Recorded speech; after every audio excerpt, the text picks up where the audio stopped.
Yo. Before we get into the video, definitely want to give praise to the Most High, bro. Wake up this morning, be able to get out your bed, be able to see, man. If you can visually look at this video, you're blessed. I just want to tell you blessed, bro, for real. But there's in the hill nor there. Today is currently February 24th at 10:53 p.m. as y'all can see. We're gonna get into the normal routine as always. So 15 minutes on the clock. You already know how we go. Let's go ahead and get into it. So we're currently in chapter 10, which is Get the Action Habit, and we're on page 213, picking up from where we left off from yesterday. It says, the difference shows up in big things too. Mr. A wants to go into business for himself. He does. Mr. P also wants to go into business for himself, but he discovers just in the nick of time a good reason on why he better not. Mr. A, age 40, decides he wants to take up a new line of work. He does. The same idea occurs to Mr. P, but he debates himself out of doing anything about it. The difference between Mr. A and Mr. P shows through in all forms of behavior. Mr. A gets the things done he wants done, and as byproducts he gains confidence, a feeling of inner security, self-reliance, and more income. Mr. P doesn't get the things done he wants done because he won't act. As byproducts, he loses confidence in himself, destroys his self-reliance, and he lives in mediocrity. Mr. A does, Mr. P is going to do, but doesn't. Everyone wants to be Mr. A. So let's get the action habit. A lot of passivationists go that way because they insisted on waiting until everything was 100% favorable before they take action. Perfection is highly desirable, but nothing man-made or man-designed is or can be absolutely perfect. So to wait for the perfect set of conditions is to wait forever. That means there's no such thing as perfect time, and literally the perfect time is the perfect time. When you say when is the perfect time, that's the perfect time, literally. And I'm going to read that one more time because that just makes so much sense. So to wait for the perfect set of conditions is to wait forever. Below are 3 cases, histories that show how 3 persons reacted to conditions. Case 1, why GN hasn't married. Mr. GN is now in his late 30s, well educated, works in accounting, and lives in Chicago. GN's big desire is to get married.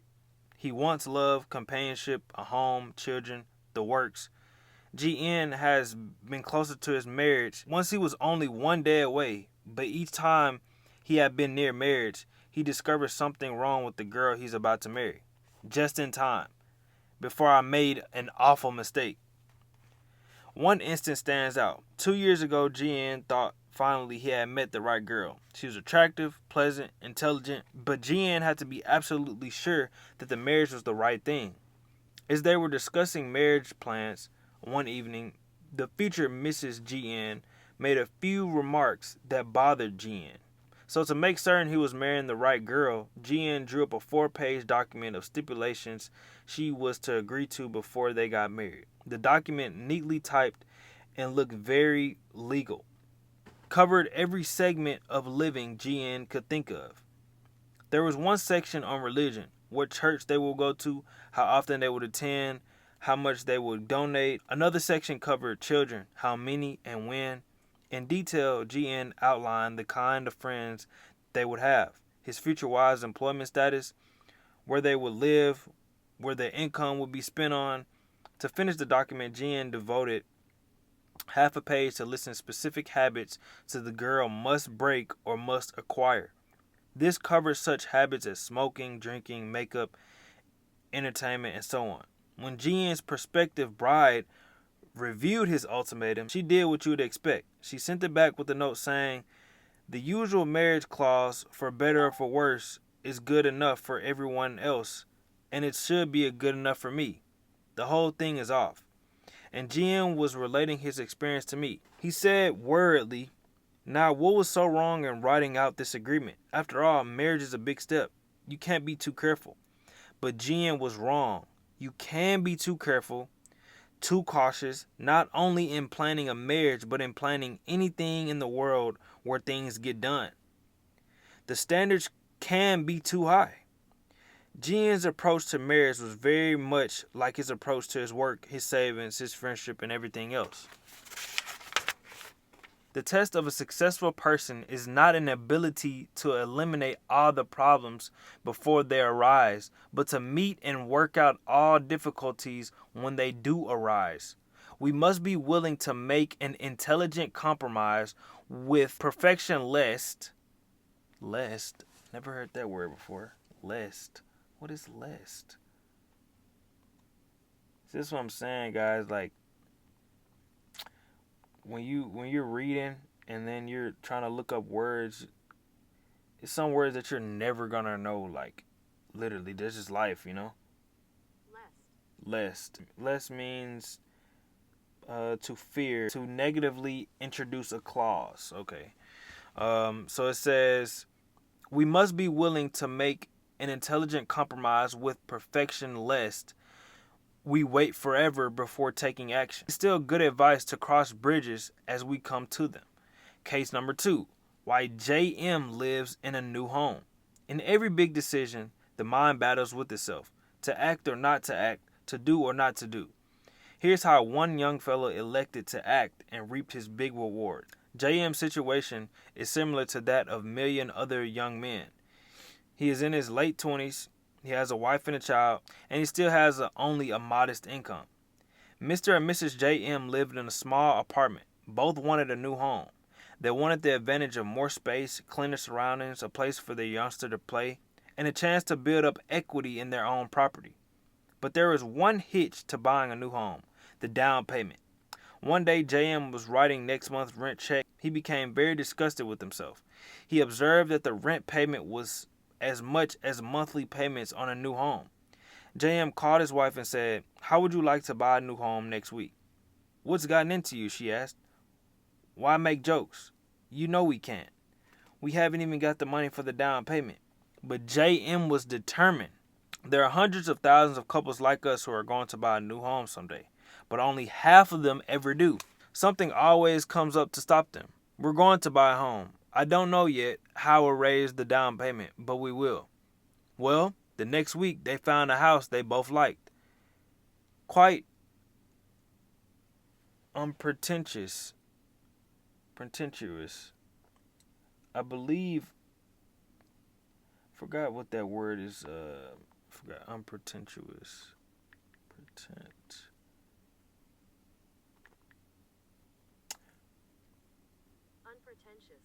Unpretentious, but nice. Let me actually read what the definition is. It's like modest. You know, it's like plain. You know, it's plain. That's another word for plain. So, unpretentious. So, it was quite unpretentious, but nice. For $1,200 down, now the obstacle was to find a way to raise the $1,200. JM knew he couldn't just borrow it through the usual channels, for this would encumber. See what I'm saying? These words, man, gotta know. Encumber.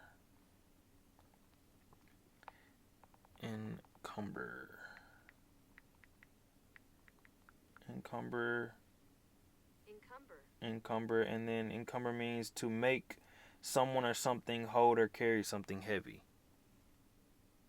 Okay. For this would encumber his credit. Oh, okay, that makes sense. So, for this would encumber his credit so that he couldn't get a mortgage for the sale price. Where there's a will, there's a way. Suddenly, JM got a brainstorm. Why not contact the builder and work out a private loan agreement for $1,200? This JM did. At first, the builder was cold to the idea, but JM persisted. Finally, it was agreed. The builder would, in effect, advance JM the $1,200 to then be repaid $100 a month plus interest. Now, all JM had to do was to find $100 a month, sharpen their pencils, and figure out a way to cut out their expenditures $25 a month. But they were still left $75, which meant JM would have to raise money each month.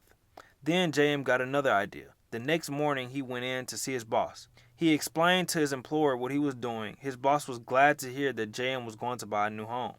Then JM said, "Look, Mr. T, to work this deal out, I've got to earn at least $75 more each month. Now, I know," JM continued, "you'll give me a raise when you feel like I deserve it. What I want to know now is just a chance to earn more money. There's some things around here that could be best done on weekends. Will you make it possible for me to work then?" The employer was impressed with JM's sincerity and ambition. He proposed a way for JM to work 10 extra hours. And JM not playing. 10 extra hours each weekend. And Mr. and Mrs. JM moved into their new home. Number 1, the resolution to take action ignited JM's mind to think of ways to accomplish his goal. Number 2, JM gained tremendously in new confidence. It will be much easier for him to take action in other major situations. And number 3, JM provided his wife and child the living standard they deserved. He postponed buying the house until conditions were perfect. There is a real possibility they never would have owned a home on their own. And case 3, CD wanted to start his own business, but, and that's the biggest thing, but can literally I can do it, but, what do you mean, but? It's no but. So, it says, Mr. CD represents another case of what happens to big ideas when one waits until perfect conditions. Mr. CD represents another case of what happens to big ideas when one waits until conditions are perfect before taking action on those ideas. Shortly after World War II, CD got a job with the Customs Division of the U.S. Post Office Department. He liked his work, but after 5 years, he became dissatisfied with the confinement, regular hours, low pay, and seniority. Timer did go off, but I'm going to finish this page right here. Shortly after World War II, CD got a job with the Customs Division of the U.S. Post Office Department. He liked his work, but after 5 years, he became dissatisfied with the confinement, regular hours, low pay, and the seniority system, relatively narrow chances of advancement. Then he got an idea. He had learned a great deal about what it takes to be a successful importer. Why not set himself up in the business of importing low-cost gifts, items, and toys? CD knew many successful importers who didn't have his knowledge of the ins and outs of this business. I do want to read some more, y'all, but I will put the bookmark here. We're going to continue on page 219 in chapter 10, which is Get the Action Habit. So, you guys, hope you guys like to read. Like I said, everyone's blessed. You blessed, I'm blessed. So, I'm going to see y'all tomorrow. Peace.